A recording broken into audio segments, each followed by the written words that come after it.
You join us once again for Finn versus History. I'm with Horatio Gould. Hello, sir. And we are talking about Gordon of Khartoum today. Chinese Gordon. Gordon Pasha. General Gordon. He goes by many names. This fires me the fuck up. Yeah, it's good I'm shit. into this. Yeah. This very bittersweet moment in British history, I feel. Go on. The tail end of Empire, when... This is pomp, right? Well, this tail is my end is sort of no, but as in World it's War One, right? What I mean is that it's you have men. The with, rot is starting to set the in. rot of anti-colonial forces set in, and these uppity natives have started beating us. The spoil sports. Yeah. Gordon, the myth of Gordon at Khartoum, kind of. I think it's the idealism. You have men with such strong certainty, moral certainty. Yeah. And it's starting to be fragmented by the uppity natives. Yeah. That's why I guess there's a melancholia to it. It's the British underdog oppressor. I mean, it's why every great British story will often be when we're the oppressor, but we'll find the one moment where we're underdogs. We're a siege. Yeah, the oppressor is it's Rorke's besieged. Drift. It's General Gordon. Yeah. Even like Agincourt, everyone we choose will always be us against Dunkirk, us running away. Yeah, exactly. Yeah. But before Khartoum, I mean, Gordon has one of the most extraordinary lives. Yeah. He's like a Victorian imperial hero. Yeah, he's like a character from a book. Have you read the Flashman books? Because they're kind of based on No. Gordon. It's very funny. What are the Flashman books? It's a series of books that are kind of a satire on like Victorian hero worship, where this character Harry Flashman, he's in a different. When was it written? In the 50s or 60s, I think. Right. But so it's sort of like an absurd Victorian it's like a hero. hopeless Bond where Right. he's painted as a hero back home, but in every battle he loses, and then much braver people accidentally get killed. He accidentally escapes, and he gets all the credit. Brilliant. I read them as a kid. They should make a series of that. They should. I should make it because I read them as a kid. George MacDonald Fraser. They're brilliant books, and they go. And I think Gordon's in the one in China. But Gordon is based on the. This is it's. I mean, his life is extraordinary. I mean, he basically goes everywhere. Yeah. He's like, who would you say is like fucking? He's Anthony Bourdain, sort of. Yes. He's the British Empire's Anthony Bourdain. Yeah. He was born January 1833 in Woolwich. That's where my family's from. So we're probably knocking about similar times, actually. He was from a military family, and obviously he will die at Khartoum. Assailed by sort of proto-jihadis. Yeah. So this is the long road to Lee Rigby, I guess. Yeah. Okay. I was wondering where you were going to go. People from there. Woolwich fighting Islamic extremism. Yeah. I guess it's never been framed in that way. It hasn't, but as that's part of our podcast. Is that what if you're doing a massive biography of Lee Rigby of Gordon, would it be called The Long Road to Lee Rigby? I think so. Yeah, I think so. I mean, I'd have a flick through in the bookshop, but I don't think I'd buy it. Really? I'd have to see, but I think it's vital context for Lee Rigby's murder. Right. I would say is Gordon at Khartoum. Right. Anyway, so Gordon is his family has like been in the British Army for years, centuries, decades, generations is the word. He was the 9th of 11 children. So he's sort of born in the middle of Pax Britannica. Right. So it's post-Napoleonic Wars, before First World War, where there's sort of like, this is the kind of height where there's no real superpower challenging Britain. That's when he's born, yeah. So I guess so.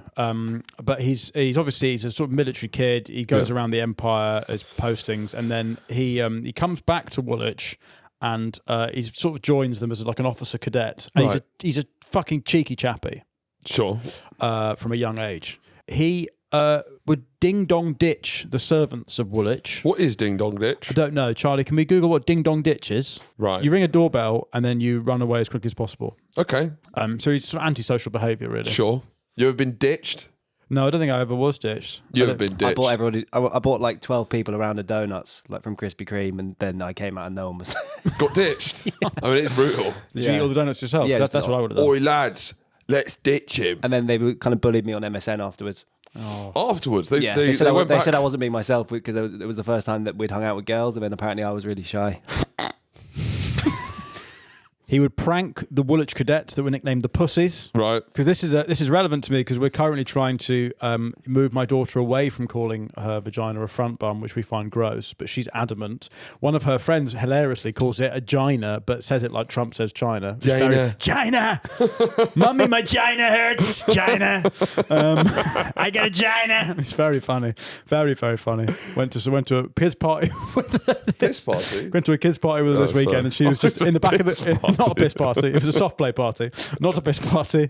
I do not go to piss parties with 4-year-olds, but there was a 4-year-old in the back of my car shouting, "Look at my China!" Very, very funny. I got the biggest China. Biggest China. Biggest China in my year school, one. I got the biggest China in this school. Anyway, when does pussy become a vulgar slang? It first appeared in the 1880s. Well, that's when Gordon dies. We can trace... It's the end of an era. It is the end of an empire. The end of empire starts when Gordon dies at Khartoum. He's abandoned by Gladstone, and people start calling Ginas People pussies. read in the newspaper about the siege of Khartoum, Gordon's death, and they're like, that's just a fucking pussy, isn't fucking dirty pussy. What do Victorians call vagina? Let's see the most repressed people in all of history. Box. Box is a Victorian. Nothing. They call it nothing. Interesting. A clever slang term playing on Shakespeare's Much Ado About Nothing, implying the thing itself. Get nothing out. What did you do last night? Nothing. You gotta go on nothing. Fanny. Lady bits. Disgusting. Scroll up, private parts, bits. burning shame. There we go. That's more. That's what I call periods, and I would like to bring that back. Yeah. So fanny is a Victorian word. That makes sense. We're trying to progress from lady bits to front bum to fanny. What is fanny the one that you would be my most wife, my wife's all for fanny. I still find that a bit. I find that a bit funny. I mean, none of them are good because Willie is so childlike and obviously that's what a boy calls his dick. Yeah. It's Willie. It's silly. And it's harmless and it's not sexual at all. Yeah. That's what you're looking for. But the female ones, they don't have an equivalent. What about twat? Yeah. Put your twat away, please. You can't go to school with your twat out. Put your twat away. No, it's too harsh. You can't get your rat out at school. No 4-year-old has a rat. Okay? That's not... They got a mouse, I guess. Mouse? Like a little mouse. Charlie. Charlie. Okay? Charlie. No, but my point is that, I don't know, Chinese Gordon. We're talking about Chinese Gordon. Where on earth were we? I don't know. The pussies, that's right. Yeah. So at school, basically, there was what I wanted to get to is that when he was at school at an officer cadet, age 15, he's highly strung. And we'll find out sort of later in the story why he's so highly strung and repressed. But he once headbutted a senior corporal down some stairs and through a glass door. Wow. And he was alleged to have struck cadets with a clothes brush. So he was held back by 6 months because he was basically he was a hothead. Yeah, he was tantrums, yeah. Charlie's just Googled autism ? There is a question mark about him having autism. I don't think there is a question mark. I think it's pretty full-blown. But I think... Even because that went under the radar, but I think you just have to look at his life. And the word autism doesn't really hold water in Victorian society because it wasn't like similar to now how ADHD, we live in an ADHD world. Right. So if you have ADHD, it's like, well yeah. Yeah. That's the era. That's the era. I feel like the Victorians... Sort of like how everyone had dysentery, they'll look back at this period. Exactly. Well, obviously, there's the 2020s, they all had You ADHD. could frame history as like, well, those were the diarrhea years. What were the diarrhea years? I don't know. Till yesterday. Finn Taylor, it's you looking out the window. The diarrhea years. That's my travelogue through India. The diarrhea years. The diarrhea diary. The diarrhea of a CEO. Me going on and telling him what I've learned. I went to India and I found myself. All right. Diarrhea of a CEO. Yeah. No, you'd say the British Raj was the diarrhea years. Yeah. East India Company onwards to golden about age. Yeah, it was a golden age. But no, you could, when you now live in an ADHD age. Yeah. And the Victorians, they're putting dresses on chair legs. That's about as autistic as it gets. They're so precise. They're so coded. They're so ordered. I wonder if it was kind of easier to be autistic in the Victorian age because there's so many social rules. That's what I mean. But if you're autistic, you can learn social rules. Follow the routines. Yeah, exactly. It's when it's all up for grabs. Like nowadays. It's all a fucking free-for-all. Yeah. What am I meant to be doing? I mean, one thing I've always Why have I got diarrhea? One thing that I don't think is an autistic thing to say, I think this is a general thing. We need to work out how to say hello to a new woman. Yes, do you know what I mean? It's not clear. Yeah, it's not clear. You can't shake their hand I hate it. if they're wearing makeup and a dress. You know how I solved this problem? What? Don't meet any new women. I've met all the women I'm going to meet. Done. That gate is closed. You're Gordon in Khartoum. I am. Wind the drawbridge up. We're just going to wait for help. I'm going to wait You're back fighting up. down the stairs. Go away! I don't know how to say hello to you. Hugging feels creepy. Shaking hands feels weird. Yeah, it's weird. You can't high five them. Fist bump. I remember going to house parties like 10 years ago and meeting someone new and not immediately getting the cue to hug. So then you put your hand down and they go, "Oh, hello, sir." And you go, "Fuck off. What do you want me to do?" I Kiss usually you in go, the mouth? "All right, mate," and fucking shake their hand like they're a scaffolder. Yeah, come here, love. Bring it in, love. But then if they're like dressed very casually, then I think you can shake their hand. Yeah, and also handshakes aren't for women. They don't have the bone structure to sort of carry them off. A hug often's too intimate, like far too intimate. There should be like a. For Christ's sake, I'm married. Could you ruffle their hair? Could do. Yeah. I once did that or after Eskimo kiss. I once did that after a one night stand that nothing had happened because she got far too drunk and I had to let her back into her house and stuff. So I basically put her to bed. It was all quite sort of sad. And then in the morning, I basically just didn't know how to say goodbye. So I just sort of ruffled her hair like a sort of blind child. Went, "All right, bye then." I just sort of left. So Gordon is he's a man of the age. Sure. But he's cheeky, he's angry, he's having tantrums. In Cheeky and angry is a wild combo. Yes. To be a cheeky angry man. Angry guy. Yeah, it's going.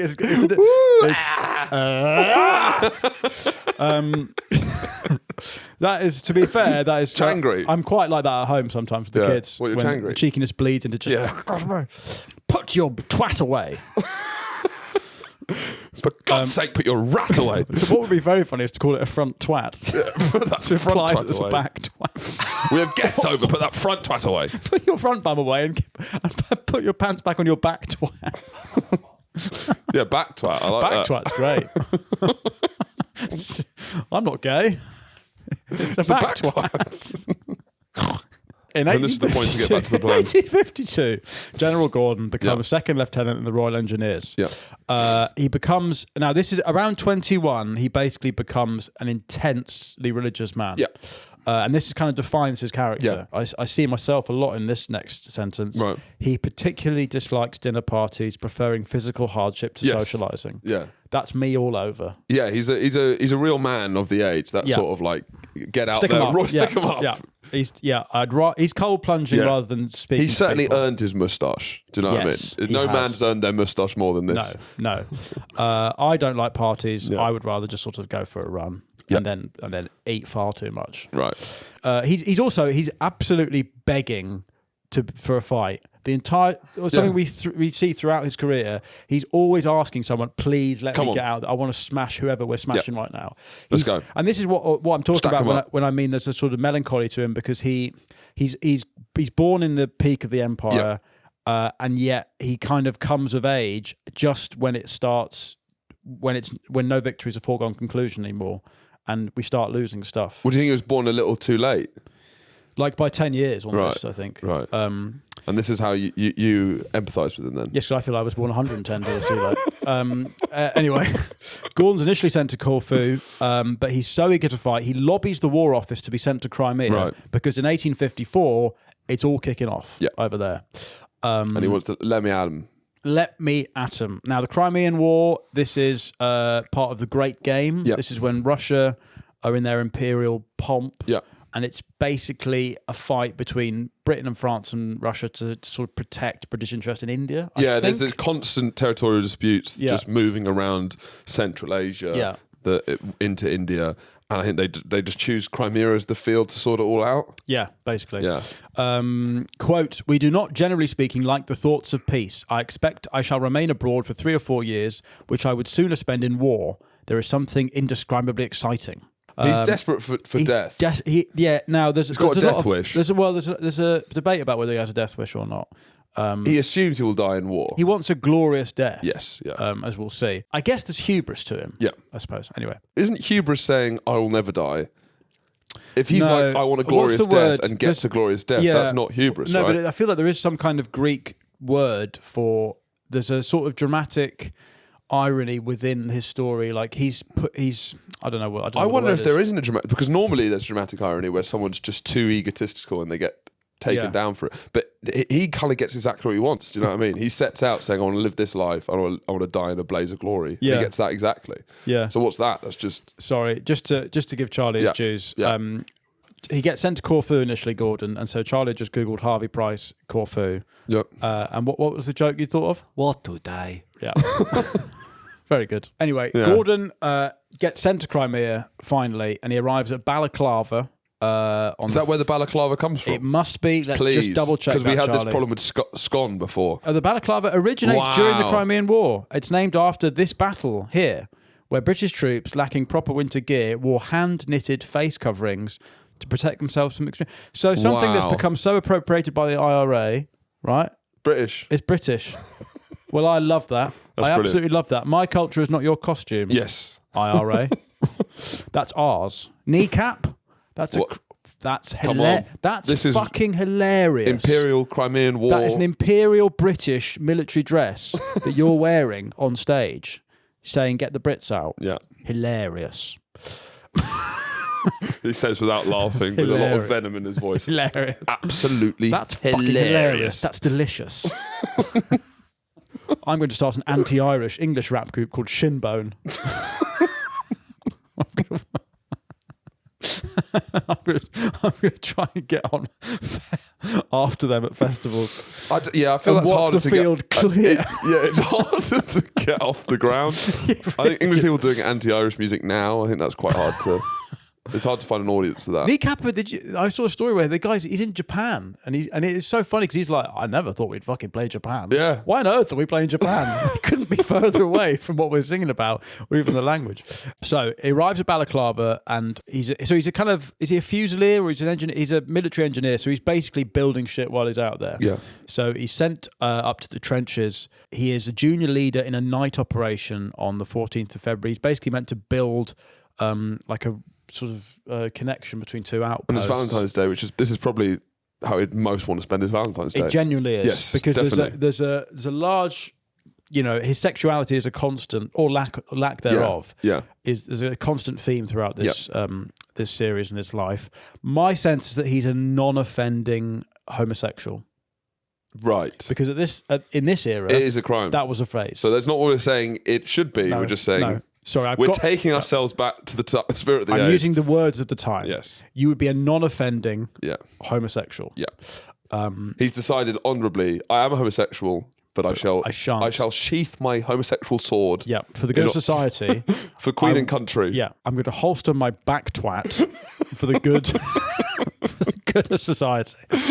So he leads his men to some caves and basically, while doing so, that he gets caught in like friendly fire, confusion, which then starts a Russian picket 150 yards away, starts to fire at him. Yeah.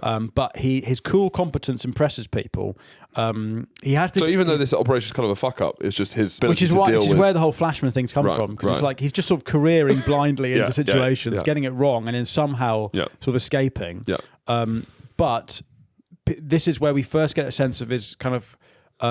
He's almost transcendental. His sort of death was nothing because he was made peace with God, right? But he makes peace with God in a very modern Protestant way, right? Yes. Which is it's your own relationship to God. Mm-hmm. So it's like he reads the Bible and he's interpreting it in his own way. It's a very individual relationship he has with God. It's not. Yes, it's not organised. It's not organised. Yeah. He's getting his own things from it. He's reading between the lines. Yes, totally. Yeah. He's drawing strength from God. So the Russians evacuate Sevastopol in 1855. Yeah.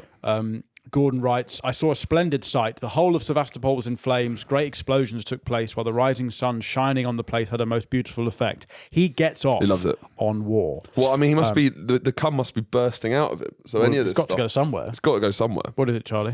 Are there any of these sort of guys left? They just fucking love it. Into like war. Ant Middleton. There's lots. They're still in the army. They just have nowhere to really go. Nowhere to go. I guess the SAS occasionally they get a run out. Yeah.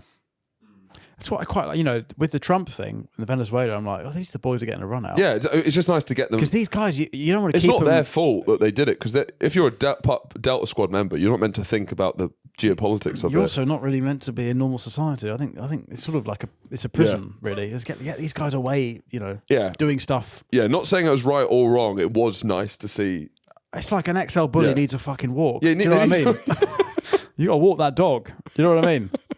Because if you shouldn't be hanging around outside a shopping centre who have the ability to do that, they need a run out, or else it's going to go out and give them a walk. They've got to be doing something. Because they're just in the house, they're going to be tearing the place to shreds. Trump walks into Delta They'll be Force, flashbanging their family at and they're like, exactly. They need a run out. They come down in the morning. Yeah. Anyway, Gordon, for his service at Sebastopol, he's awarded the French Légion d'honneur, which I think it's quite telling that a British man wins the French Victoria Cross for actually not surrendering. Yep. So he then, after his delights in the Crimean War, he's seen action. He doesn't want to go back to England because he gets bored easily. This guy, much like Delta Force, they get bored. He needs a fucking. He needs a run out. So, and to be honest, in this time, the problem with there's a lot of British guys who are kept in the house, kept in the country because there's no empire to go out to. No. Yes. Everyone's rattling around. Well, look at the Falklands. Finally, they were like, fuck yeah. Thai cave rescue. That was like, British dads got to run out. But here, if you're born here, you could choose any corner of the world. There's shit to get involved. Never has a dog been so well walked than a British man during the 19th century. Yeah. So he then, he fucks off around Europe. He goes travelling, goes interrailing sort of. He goes to Armenia, which I guess would be in the Ottoman Empire at this point. Yeah. He goes back to England. He gets appointed to Chatham in the late 1850s. But really, the place where he makes his name, he's known as Gordon of Khartoum after his death, which we'll deal with that in the next episode. But really, before that, he's known as Chinese Gordon because a large part of that, and that's not just me calling him. I know, but that does sound like an East End slang sort of nickname. Yeah. Right, Chinese Gordon. Right, Chinese Gordon. Yeah, Chinese Gordon. What do we call that? We don't know. Because he again China at this point is in the similar to us now. Chinese Gordon sounds like Bash. That's like Big John. Konnichiwa. China during this period of time is similar to how we are now, in that it's during a century of humiliation. Yeah. The family. Yeah. So we in the century. We are in. I've said this before. We are currently living through a century of humiliation in that the family are a thing. Yeah, and I think also China are probably going to take their revenge soon. Oh, 100%. We're going to have. There's quite a long queue of people. Arguably, because India are also on the rise. Arguably, so Gordon goes out during the Second Opium War, which is this our century of humiliation? Yeah, this is our century of humiliation. I've said that before. Is that this is British culture and it's a family. So you've gone from General Gordon to the family. Yeah, it is. What we're watching now is the family who are a TikTok family who post videos like this, where they're dancing, holding some takeaway bags, and the caption is "When Mum says yes to a Chinese." Yeah. Now, the opium. Look, it's a century of humiliation. We've got to suck it up and bear it. And we will come out of it the way China does, right? Or will we? We don't know. But so during Gordon gets posted to China. It could be a Greek situation where it's another 2,000 years, where we just go to sleep.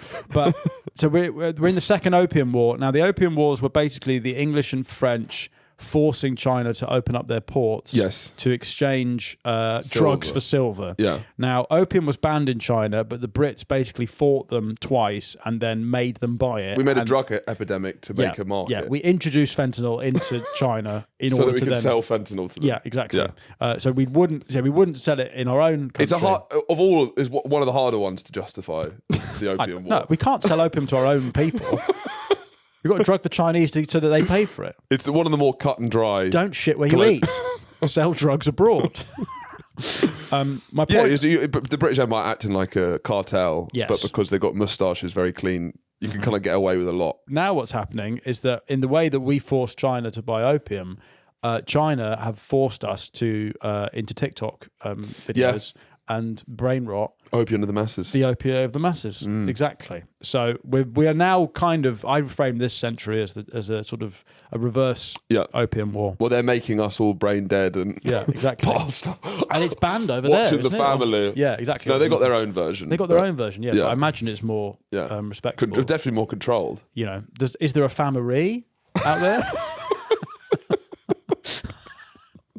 When Mum says yes to an English and they're dancing like this with bags of chips, you know, We can't know. So Gordon is bored in England and he's begging the War Office. Yeah. Also, the War Office, we don't really have that anymore, do we? But it's amazing that you can go to an office and say, put me somewhere. Please, and I want to fight. Just wherever. Yeah, exactly. Guyana, just spin the globe. India, Canada, you name it. Brilliant. So he's begging he's just begging for a fight. Yeah.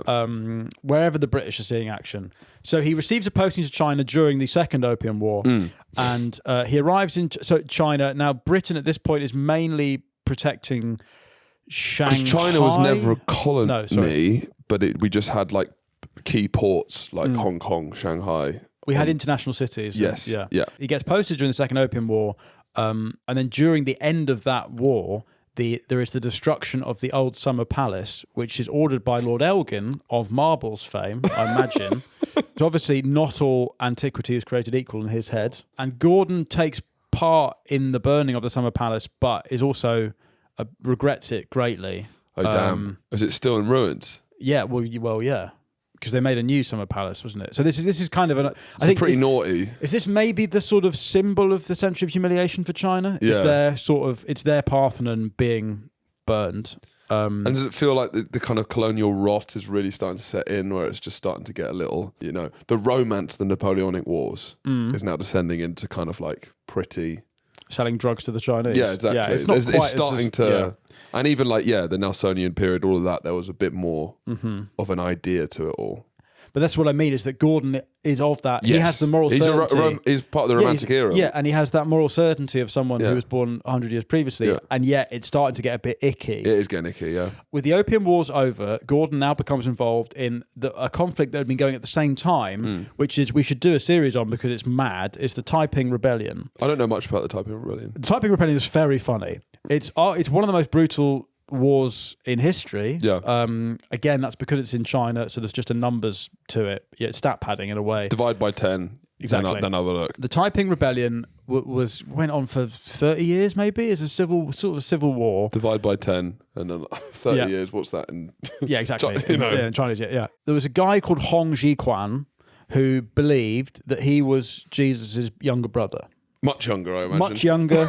I'm not sure. Is it same dad, different mum? Must be. Yeah. I know the Chinese calendar is slightly different to the Western one. But if your view of the Christian God is like that of Zeus, where he's just always getting disguises and fucking everyone, yes, then you could just be stepbrothers with lots of people. I guess throughout so. history. Yeah, I guess so.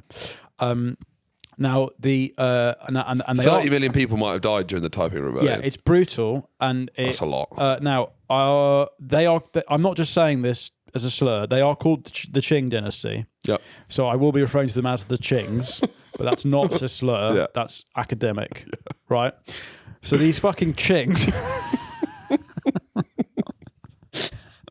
These Qings... but you can't say it like that. What? You can't say these fucking Qings. I was having a bit of fun with that. It's a bit of fun. But the Qings slap back hard against these... against the Chong dynasty.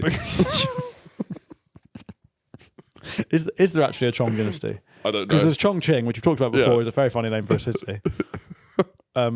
Is there a Chong dynasty? There's a Song dynasty. Song dynasty. Right. The Taipings they're like a millenarian... What does that mean? Yeah, it's a belief in a coming radical transformation of society, utopianism, like a sort of biblical final judgment. It's It's kind of that. We've got Christ's younger brother, and he's going to lift us from salvation. Yeah, God went to Thailand and fucked as a sex tourist, and he's got a much younger kid called Hong Jiquan, but also the Qing dynasty had been ruling China for a long time, and I think there was a lot of discontent about the Qings in general.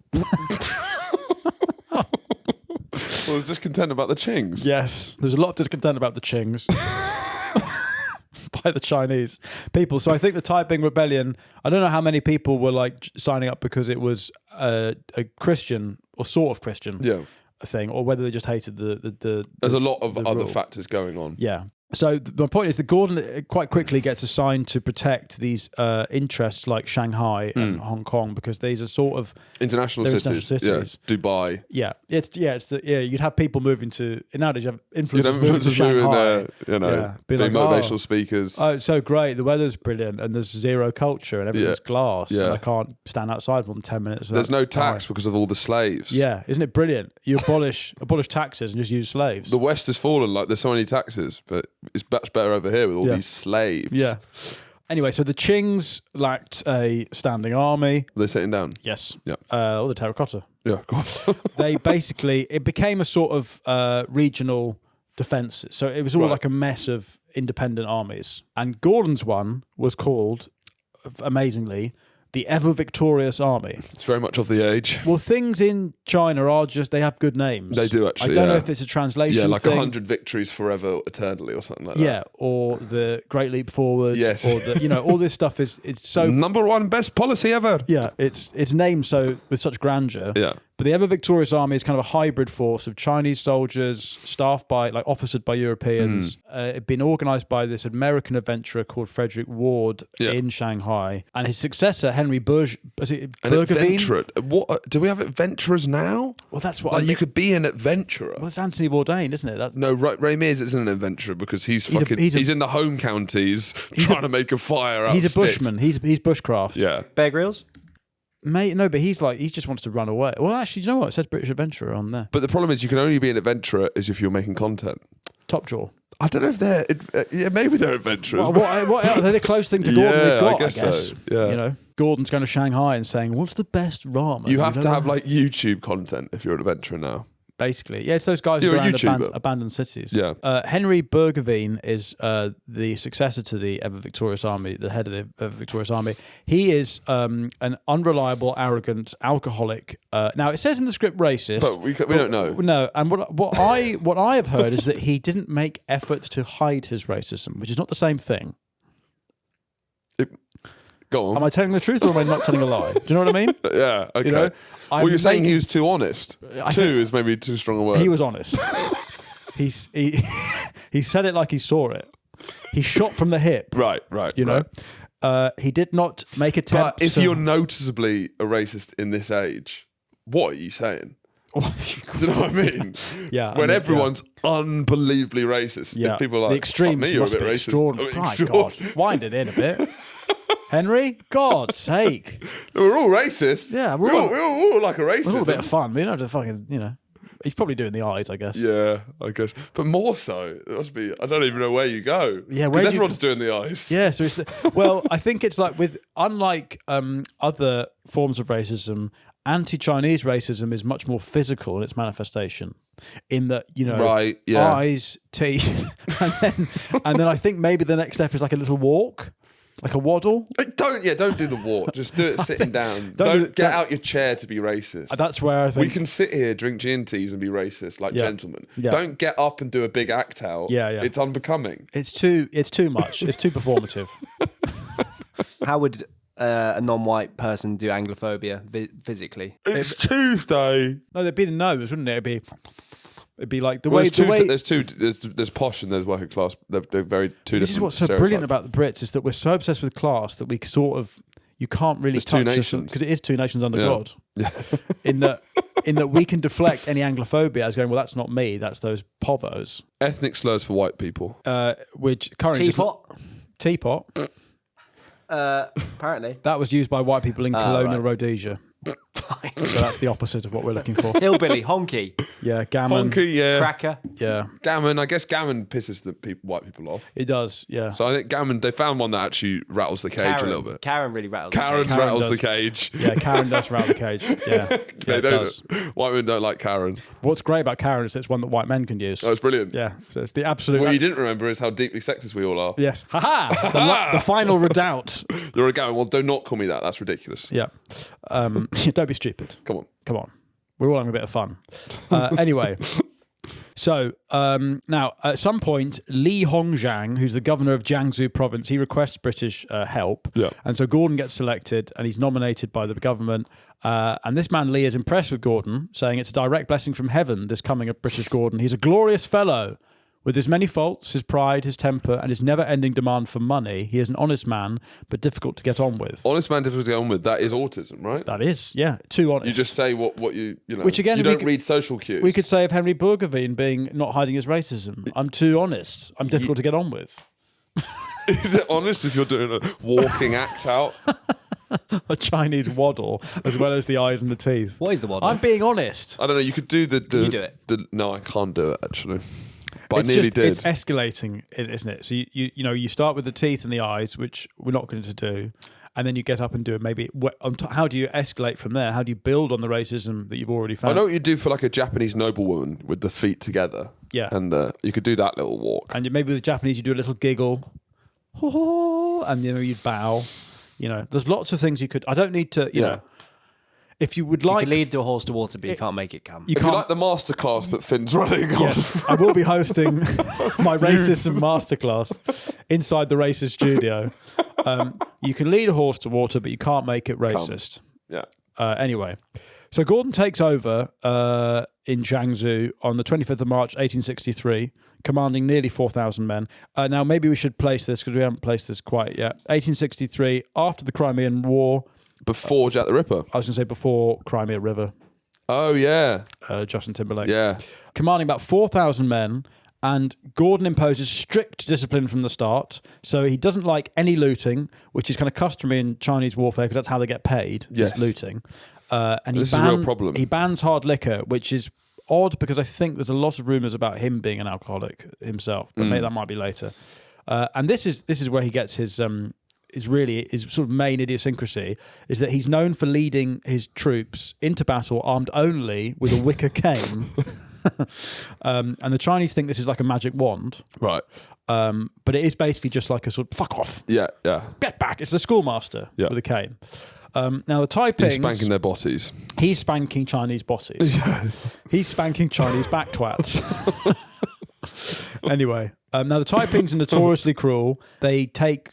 small boys, having murdered their parents, and they then raise them as child soldiers. So at least they're taking responsibility, then they're raising them. Yes, no. I mean, you could make many... Fatherhood is tough. It is. You'd know. Many cultures, the father just sort of has license to sort of run away. But not in... no, they're going to raise an army of child soldiers. Give them a job. Gordon has a big... Is this where his fondness for sort of street urchins begins? We can't know. But... he, quote, I saved one small creature who had fallen into the ditch and trying to escape, for which he rewarded me by destroying my coat with his muddy paws. Sounds like he loves it, though. He loves it. He loves it. Look, I've got paw marks all over me. My coat's all dirty. So Gordon decides that the rebels in Quinzan must be cut off from Suchow. So he takes a steamboat. I mean, I love the steamboats, paddle steamers. Steamboats fire me up. It's sure. I just love this era. Anyway. He takes Quinzan easily, and he says the rebels certainly never got such a licking as before. Licking's great. Licking's great. Yeah. We'll lick them tomorrow. However, after the capture of Quinzan, Gordon's troops mutiny over a lack of loot. And he then, I think he shoots someone and immediately disciplines. So he manages to discipline them. Yeah, so he's got very strong moral principles, even if pragmatically it doesn't always work. So again, it kind of feeds into the potential autism of the man. So he's got a routine and a structure. He does. And they're like, no, we want to do this, but I thought we were doing this, and I cannot deviate from my daily routine. Yes. What's your most effective discipline method? Do you do like the countdown method with your kids? Yep, I do countdown. What's the scariest and best method? Well, yours is against the wall, right? Into the corner. First against the wall. No, it's Daddy's going to get angry soon. And does Daddy ever get angry? Sometimes. Yeah. Yeah. I don't hit kids. Don't believe in hitting kids. But it would be easier. It would be much easier. I don't believe in gentle parenting. I do think you should hit gentle parents, though. I think they should fuck off. Wait, so you're spanking gentle parents? No, I'm hitting them in the face. I think I'm not spanking them. Discipline's difficult. It's difficult. Could you punch a pillow next to them? You're in That's too much. If you're punching a pillow next to them. If you're on the train and a gentle parent is letting their kid run wild, they're just expressing their creativity. You should be allowed to grab them, put all their trousers down, and start spanking them like they're a child themselves. Yes, I think that's a way of. I think that's fine. Yeah. I think hitting gentle parents is fine. Hitting kids is not fine. What about crying in their face? If you had bloodshot, terrified. Oh, you mean they're crying and then you're crying and they're you. I always thought that. Just like. Yeah, I don't know if it builds a good culture in the house, though. I don't. If the person in charge is. The problem is that you then don't leave yourself much emotional room to go. for like, quite urgent situations. Because tears don't really mean much. If you're trying to get them to, put their trousers on and you're and you're like the end of Rocky, like Adrian, then I feel like when they're running towards a road and you want them to stop, you don't have much, Yeah. Anyway, Suzhou had been occupied by the Taipings for 4 years in 1863. And their leaders, La Wang and Mo Wang, because Wang is Chinese for king. Okay, they're not brothers. They're not brothers. The Wang brothers. They might Phil be. Wang. They might be. Phil Wang means Phil King. There's a betrayal amongst the Wangs, and Mo Wang gets dismembered. And he's assassinated by Kong Wang and Sing Wang.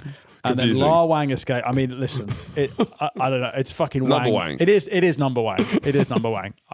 That's Number Wang. I've got no idea. Number Wang was someone else. I think. Number Wang escaped. Number Wang escapes. Anyway, Suzhou gets surrounded by the Qings. Led by the forces under Chang. Fuck me. Right. Yeah. So, the Wangs are under the cosh by the Qings, who's led by Chang. By a guy called Li Hung Chang. Anyway, thankfully, Gordon. There we go. The life raft of an English name in the Taiping Rebellion. He's nearby with his ever victorious army. Which is like calling it's like calling an army perfect fried chicken. Like a kebab shop. Anyway, he negotiates a conditional surrender with Wang, and he guarantees the lives of the rebels, protections for civilians, and no looting. This is the age of kind of liberal interventionism. In that it's like we are the moral Blairism. He's proto-Blairism. Right. Despite Gordon negotiating with the Wangs and the Qings and the Changs. I mean, not an easy job. Suzhou gets sacked. If you're called Gordon and you have to sort out the Wangs, the Qings, and the Changs. Wangs, Qings, Chows. Christ. Is Gordon the most English male name going? Gordon. I really like the name Gordon. My wife, I was trying My wife's called Gordon. My wife's called Gordon. I call my wife Gordon. I call my wife General Gordon. Or her back twat. She's got a cane as well. Gordon's back twat. General Gordon. Her bum is called General Gordon. Yeah. The last siege of the last stand at Khartoum. She's died in the toilet. Anyway, so Christ, Suzhou gets sacked. I mean, this must be Big John's favourite history. Yeah. Suzhou gets boshed when the city is captured on the 5th of December, and despite Gordon's orders, despite the liberal interventionist instincts, despite this is cricket, this is how you take a city, there is widespread looting, arson, rape, and mass slaughter. And Gordon tries to intervene. But the whole army the whole time has been like, let us rape. Yeah. And he's like, no. And it's just every single time, you got to let us rape. But that's how the Chinese are getting paid. So the troops are getting pretty upset. Yeah. They're upset. You've hurt their feelings. Yeah. They really want to rape. We need to have a discussion about rape for the morale of the troops. Yeah, they're really upset. Yeah. They are. Oh, come on. I want to walk. Exactly, yeah. Take me out. Despite having surrendered under the guarantees of safety, the Wangs and the other Taiping leaders are executed by the Qings. I am lost. I don't know who's... I don't understand. It's very simple. On one side, you've got Gordon. Yeah. Right, and the ever victorious army. And he's allied with the Qings, who's led by the Changs. Oh, led by Chang. Led by Chang. Yeah. They're fighting the Wangs, who are in the Taipings. And we're all in a city called Suzhou. Bash. Anyway, the Wangs... Why has Gordon sided with the Qings led by Chang? Because he's against the Taiping Rebellion, or the rebels against the Qings. But why is he siding with the Qings? That's the Chinese government, who Britain had come to an agreement with after the Opium Wars. Even though the Taipings are sort of Christian, but they're not, because it's just some Chinese guy who says the Brits have sided with the government that they sold opium for silver. Yes, and now we're allies. Yes. Because we're drugging them. Yeah. Yeah. Against these murderous Manson family sort of pseudo-Christians. Right. It's all very simple. Yep, sorry. One of the Wangs, basically, at some point, there's a lot of rape and pillage, and they all get murdered by the Qings, and Gordon demands arrest and a trial for the treachery of Chang. Yeah. Gordon gets devastated, and he threatens to resign, and he withdraws his force. Right. So the Imperial Army, or the Imps, as Gordon calls them, they want the honour of taking Nanking, which was the Taiping capital. Right. So this is west of Shanghai. And Gordon's not that bothered about that. Gordon was like, well, yeah, they should. It's their country. They should have But so he disbands the ever victorious army in June 1864. He then goes to Beijing to advise on the military. He closes the group chat, basically. Yeah. Yeah. I don't think no one really ends group chats, do they? I archive them all. They're just there. Yeah. Group chats are forever. Every now and then on like a stag do WhatsApp group that's been latent for 4 years, they'll be like, I've got tickets to the cricket. Do you want to? Yeah. It's once you resummon a dead WhatsApp group, it's dangerous. It is dangerous. It is like it's playing with the dead. People in there who are friends of like an ex-girlfriend. Yeah, like, you can't do that. I want to cut them out. Yeah, you know, you're waking someone from the dead. Yeah, you are to wreak havoc. Lazarus. Anyway, he then gets given this unprecedented honor of given the yellow jacket of the Imperial Bodyguard, which had never been given to a foreigner before. It's like the highest Chinese sort of imperial honor. So like you can Freddie Mercury jacket, right? Let's have a look. Yeah, there is. I think the photo's there. Yeah.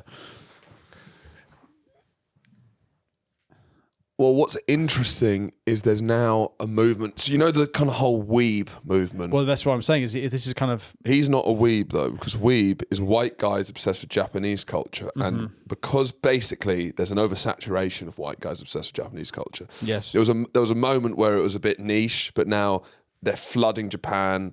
Just everyone likes anime, so now the based goated move is to do that for China. Cheap.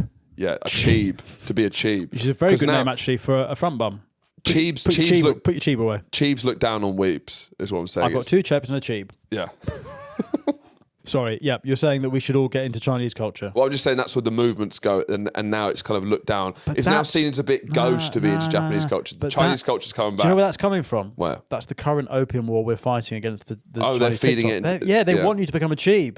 Yeah. They want you hooked on Chinese slurry. Yes. They want the 5G masts. You know? They're going in through Big John. Big John is a fucking... he's a an dark agent he's for the Chinese state. He is a foreign agent. Big John is a cheebophile, whatever that is. He's also a Chinese state agent during our current century of humiliation. My point is, Gordon disbands the ever victorious army. He gets given this big yellow jacket, but he kind of... Some stuff he says, I'm not accepting that because your boys were so disgraceful in the rape and the loot at Soochow. Gordon refuses some honours, and he returns to England with his Chinese jacket, and he gets known as Chinese Gordon. And in 1864, he begins some charity work with young boys, and we will get into maybe what that means, as well as his return to action in Africa on our next episode. The big one. We will deal with the big one. We will deal with his heroic last stand at Khartoum. We're also doing a Patreon episode where we're going to review the actually very good film, Khartoum, which I think has been lost to the annals of history because of its unbelievable use of blackface. Sheer amount of blackface. But if you look past that, it's actually a bit of a hidden gem. If you're a fan of Tropic Thunder because of Robert Downey Jr.'s character, but nothing else about the film, you will love the film Khartoum, and we both watched it last night. It's a genuinely brilliant film. It's great. It's sort of like Lawrence of Arabia, really. Yeah. But for some reason, Lawrence of Arabia only has one bit of blackface. I think the 100 blackfaces is probably what. Yeah, when you're using as extras white guys blacked up in crowd scenes, goat behavior. In my view, you know, why should blackface only be in the main character? It should be non-speaking roles. It should be the background. Yeah, just background artists, background artists. You know, I'm a big believer in background artists. If I was a director nowadays, I'd make a film that was very politically correct, but some of the background artists would be blacked up, and I would just see if anyone would notice. Okay. Wouldn't that be fun? So just street scenes. Yeah. Just someone watching me like pepper in. Is that guy? You don't want to bring it up because it feels a bit. Because then it feels like you're the problem. Yeah, because also if you do that and they're not blacked up, then that's something's on you. Exactly. Yeah. Just a little. So how realistic with the blackface? It would be slightly off. No, it'd be 60s blackface. In that it's white hands. It's very obvious. It's just very obviously paint, isn't it? Right. Yeah. Weirdly, I'm pretty sure in the film there are black actors who have been even more blacked up. Yeah, that's what I thought. Well, I think there's brown actors who have been, you know, because I guess they're just very liberal. They just didn't think about it once. I love the idea of about the colour shift in the makeup chair. No. You'd never have a thought once about that. That's what I love is that a white director with a white makeup actor getting a black guy and going, "We'll make you blacker." Yeah, you need to be blacker. They have like a colour chart. Yeah. Yeah. Anyway, we're discussing that film on the Patreon this week, and you get instant access to our next episode where we will deal with Khartoum. But for now, if not, we'll see you on Thursday for the continuation of our General Gordon series. Goodbye. Goodbye.